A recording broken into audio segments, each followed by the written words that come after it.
خوشی ہوئی آپ کے ارادے جان کر، ویسے اب ہم بھی کچھ ایسے ہی نیک خیالات رکھتے ہیں۔ حازم بنا اس کی حرکت پر کوئی جوابی کارروائی کیے دھیرے سے اس کے آگے جھک کر اس کے وجود سے اٹھتی مہک اپنی سانسوں میں اتار گیا تھا۔ حبہ جھٹکا کھا کر پیچھے ہٹی تھی۔ شاویز نے بے تاثر نگاہوں سے حازم کو گھورتے نگاہیں پھیر لی تھی۔ حبہ کے تن بدن میں نفرت کی شدید لہر دوڑ گئی تھی۔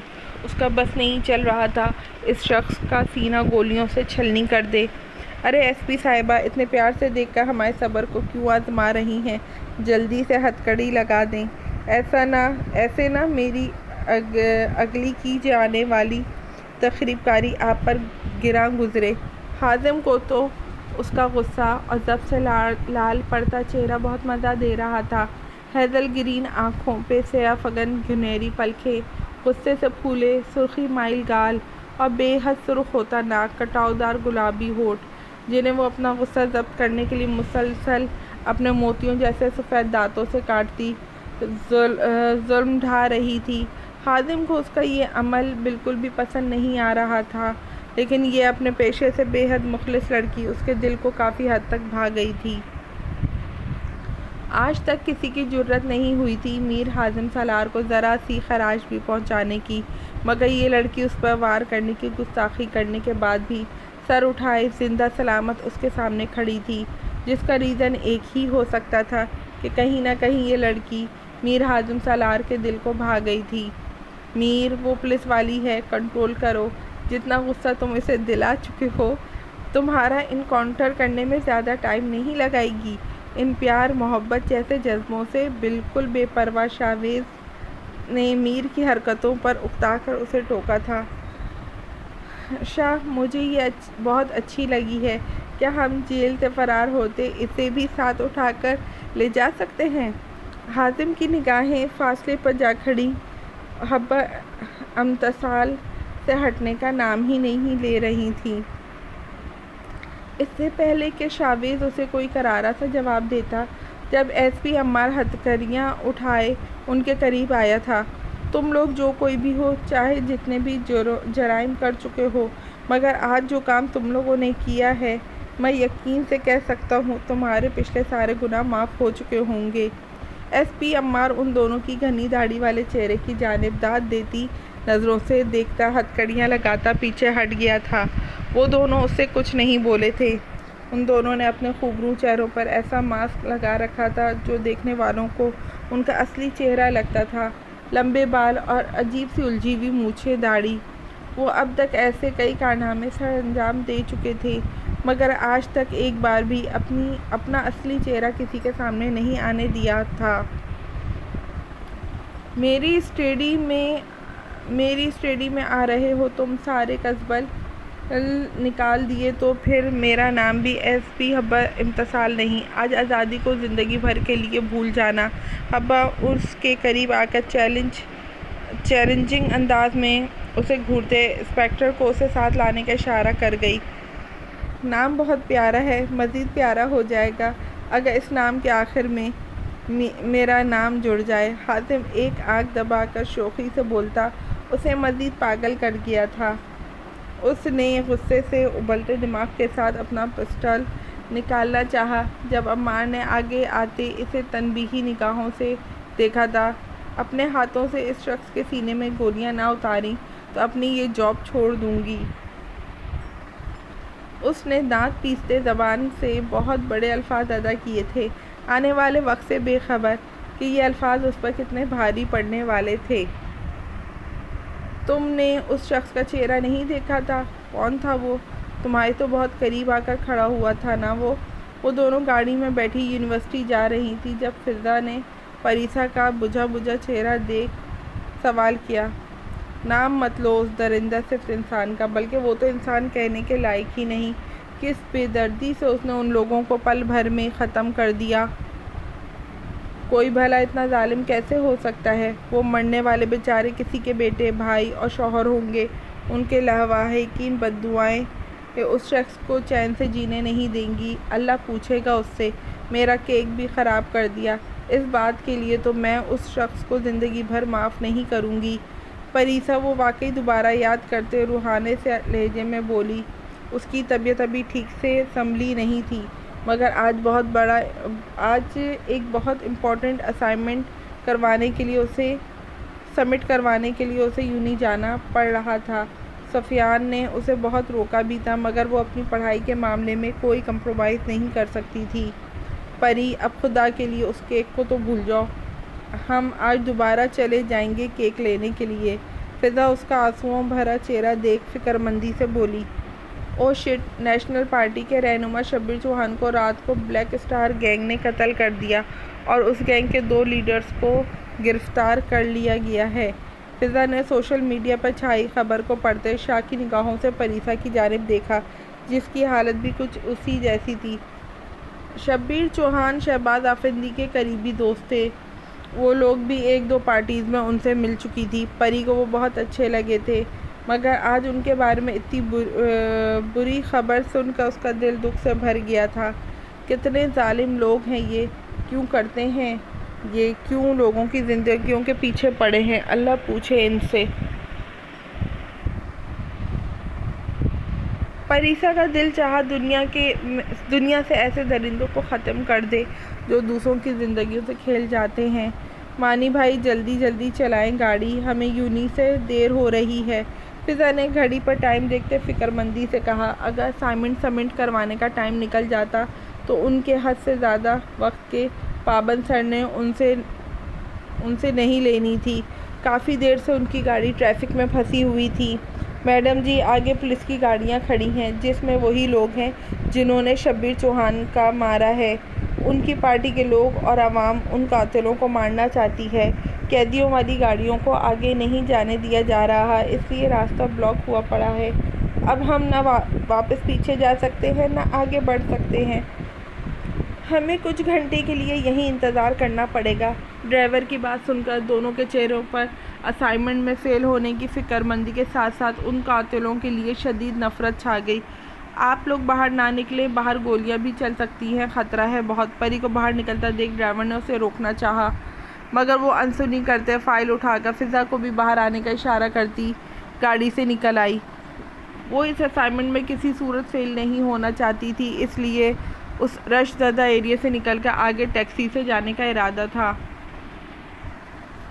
اگر موقع ملتا تو وہ ان قاتلوں کا مکروہ چہرہ دیکھنے کی خواہشمند بھی تھی، مگر وہاں بھیڑ ہے لوگوں کی، ہم پھنس جائیں گے۔ پری، آ جاؤ، واپس نہیں جاتے۔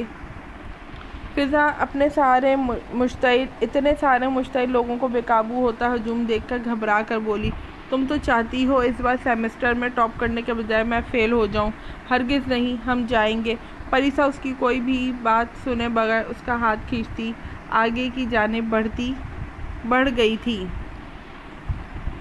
بظاہر دیکھنے میں یہی لگ رہا تھا پولیس کی گاڑیوں کے ارد گرد موجود ہجوم شبیر چوہان کے جیالوں کا ہے، مگر اصل حقیقت اس سے مختلف تھی۔ اس ہجوم میں اکٹھی کی گئی بھیڑ بلیک ٹائیگر فورس کی تھی، جو کہ ایک پراپر پلان کے تحت کیا گیا تھا تاکہ وہ یہاں سے حازم اور شاویز کو فرار کروا سکے۔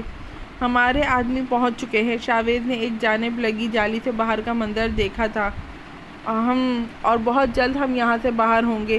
حازم کے ہونٹوں پہ مسکراہٹ تھی، وہ اپنا یہ مشن بھی کامیابی سے ختم کر چکے تھے۔ وہ اس وقت پولیس کی بکتل بند وین میں تھے، جس میں ان کے پاس 4 پولیس اہلکار بیٹھے تھے جنہیں وہ نقصان پہنچانے کے بارے میں سوچ بھی نہیں سکتے تھے، لیکن اس وقت فرار کے لیے انہوں نے ان کا بندوبست کرنا تھا۔ چند سیکنڈز ہی گزرے جب کسی نے گاڑی کے لاک پر زوردار انداز میں ضرب لگائی، ساتھ ہی شاویز اور حازم کو کلو بھی دے دیا تھا۔ ان دونوں نے آنکھوں ہی آنکھوں میں ایک دوسرے کو اشارہ کیا اور اگلے ہی لمحے دونوں نے ان پولیس اہلکاروں کو کچھ بھی سمجھنے کا موقع دیے بغیر ان کی گردنوں پر حملہ آور ہو کر ایک مخصوص رگ دبا دی، جس سے وہ بے ہوش ہوتے ایک جانب لڑھک گئے۔ باہر موجود ہجوم میں ان کے فورس کا کیپٹن جنید گاڑی کے لاک پر ضربیں لگاتا آخر کار لاک توڑنے میں کامیاب ہو گیا تھا۔ اس کے لاک کھلتے ہی شاویز اور حازم گاڑی سے باہر نکل آئے تھے۔ کسی بھی پولیس اہلکار کو ان پر گولی چلانے کی اجازت نہیں تھی، جس بات کا وہ لوگ بھرپور فائدہ اٹھا رہے تھے۔ ان لوگوں نے یہاں سے الگ الگ ہو کر نکلنا تھا، مگر وہاں تیز رفتار سی آتی پولیس نفری کو دیکھ کر انہیں اپنا فرار خطرے میں پڑتا دکھائی دیا تھا۔ ان کو باہر نکلتا دیکھ کر وہاں ٹریفک میں پھنسے لوگوں کا ہجوم امڑ آیا تھا۔ عجیب ہی کوئی دھکم پیل مچ گئی۔ شاویز نے انتہائی پھرتی سے ایک جانب سے راستہ بناتے آگے بڑھنا چاہا تھا، جب ایک اچانک نسوانی چیخ کے ساتھ ہی کوئی نازک وجود اس کے سینے سے آن ٹکرایا۔ شاویز جیسے لمبے چوڑے کثرتی وجود کے آگے وہ موم سی گڑیا آج پھر اس دن کی طرح آنسوؤں میں بھیگی کھڑی تھی۔ پریسا جو فضا کو لے کر اس ہجوم کو چیر کر نکل تو آئی تھی، مگر راستے میں آ کر وہ بری طرح پھنس گئی تھی۔ چاروں جانب سے ملنے والے دھکوں نے اس کو گھما کر رکھ دیا۔ فضا کا ہاتھ کب اس کے ہاتھ سے چھوٹا تھا اسے پتہ ہی نہیں چلا۔ دھکوں کے بیچ پولیس وین کے قریب پہنچتے نہ جانے کس جانب سے اڑتا ہوا پتھر اس کے سر پہ آن لگتا اس کے سر کو بری طرح زخمی کر گیا تھا۔ یہ پتھروں کا سلسلہ سنبھلا نہیں تھا، یہ کہ بعد دگرے ہونے والی پتھروں کی برسات سے پریسا کو اپنی سانسیں رکتی محسوس ہوئی تھیں۔ اسے محسوس ہوا تھا کہ وہ اب یہاں سے بچ کر نہیں نکل پائے گی۔ جب اچانک کسی مہربان مضبوط کشادہ سینے سے ٹکراتی وہ جیسے تپتی دھوپ سے گھنی چھاؤں میں آن ٹھہری۔ شاویز کی سرد نگاہیں اس کے زخمی ماتھے پہ ٹک گئیں، جہاں سے خون بہتا اب اس کے دلنشین چہرے کی جانب بڑھ رہا تھا۔ اس لڑکی کو پہچاننے میں اسے ایک سیکنڈ نہیں لگا۔ بنا دوپٹے کے اس کے حصار میں کھڑی وہ لرزتی کانپتی لائٹ پنک کلر کے فراک میں کسی اپسرا سے کم معلوم نہیں ہو رہی تھی۔ سیاہ گھنے بالوں میں لگا کیچر نہ جانے کب ٹوٹ کر گر چکا تھا۔ اس کی حسین زلفیں اس کے نازک سراپے کو دلکشی کو چھپانے میں ناکام تھیں۔ اگر کوئی اور ہوتا تو اس حسین پری کے وجود کے دل فریبی میں ڈوب جاتا، جس کی گول گول آنکھیں خوف سے مزید پھیل چکی تھیں، مگر اس وقت پریسا افندی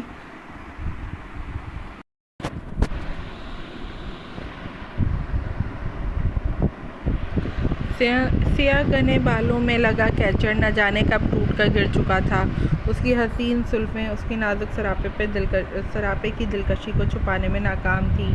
اگر کوئی اور ہوتا تو اس حسین سراپے کے وجود کے دل فریبی میں ڈوب جاتا، جس کی گول گول آنکھیں خوف سے مزید پھیل چکی تھیں، مگر اس وقت پریسا افندی جس کے حصار میں کھڑی تھی وہ کوئی اور نہیں بلکہ شاویز سکندر تھا، جسے رنگوں سے نفرت تھی، جس کے نزدیک پیار محبت جیسے رشتے بالکل بے معنی تھے، جسے مسکرانا دنیا کا سب سے ناپسندیدہ عمل لگتا تھا، جو صرف لوگوں کو گولیوں سے اڑانا جانتا تھا، جس کی زندگی اس کے مشن سے لے کر اس کی مشن پر ختم ہوتی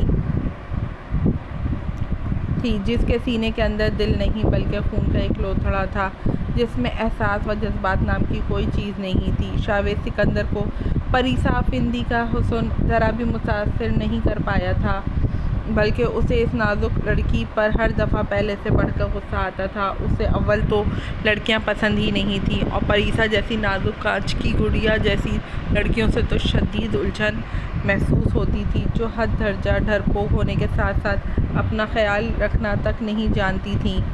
شاویز مڑنے لگا جب پریسا نے نہ جانے کس احساس کے تحت زیر اثر بنا اس کی جانب دیکھے اس کے بازو اپنے ملائم ہاتھوں میں جکڑ لیا۔ اس کے لمس پر شاویز سکندر کو کرنٹ سا چھو کر گزرا تھا۔ اس نے آج تک کبھی کسی لڑکی کو اپنے ذرا سے قریب بھی نہیں آنے دیا تھا۔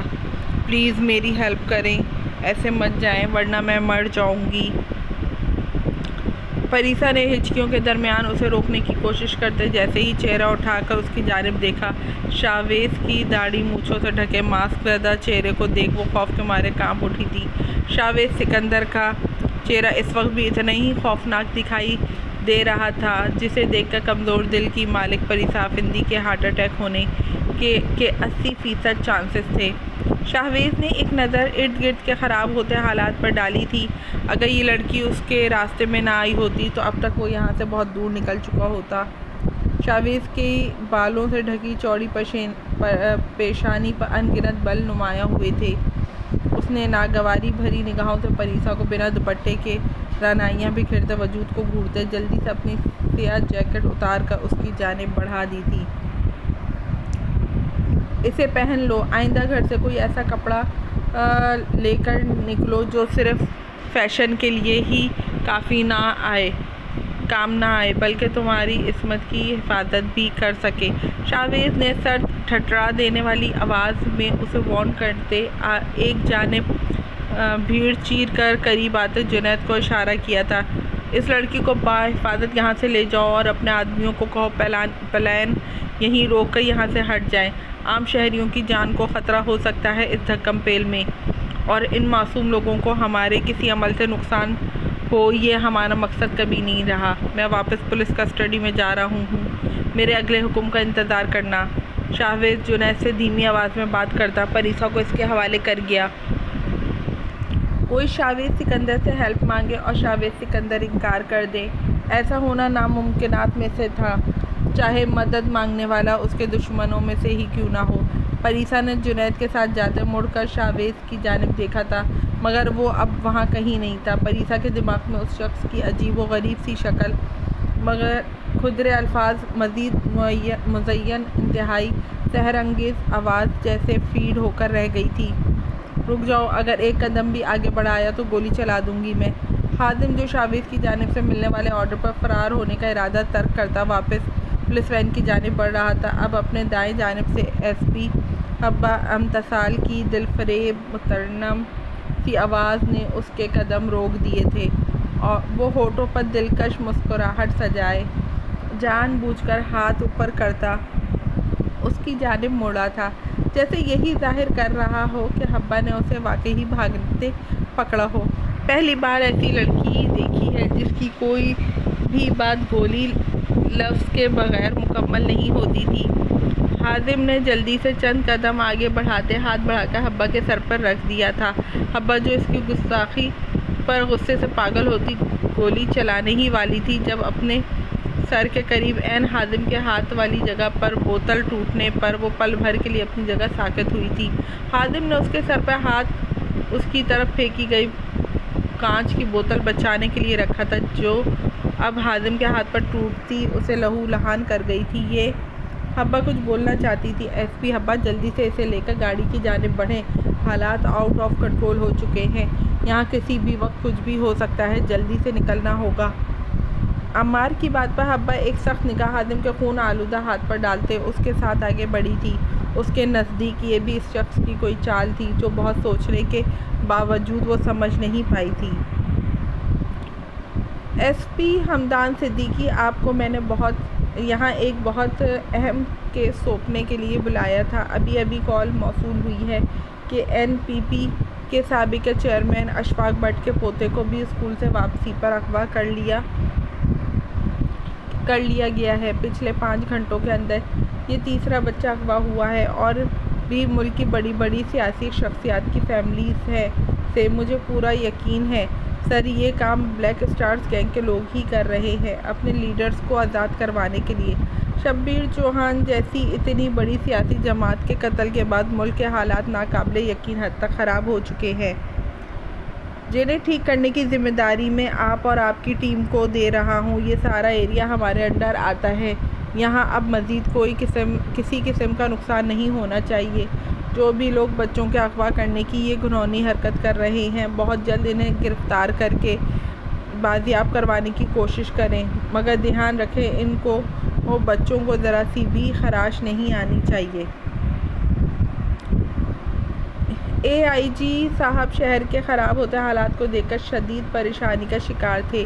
سیاسی جماعت کا انوالو ہونے کی وجہ سے ان پر پریشر مزید بڑھ چکا تھا، جس کا انہوں نے ایک ہی حل نکالا کہ وہ اپنا سارا بوجھ ایس پی حمدان کے کندھوں پر ڈال دیا تھا، اس بات کا یقین ہوتے ہوئے کہ ایس پی حمدان صدیقی ہر بار کی طرح اس معاملے کو بھی سنبھال لے گا۔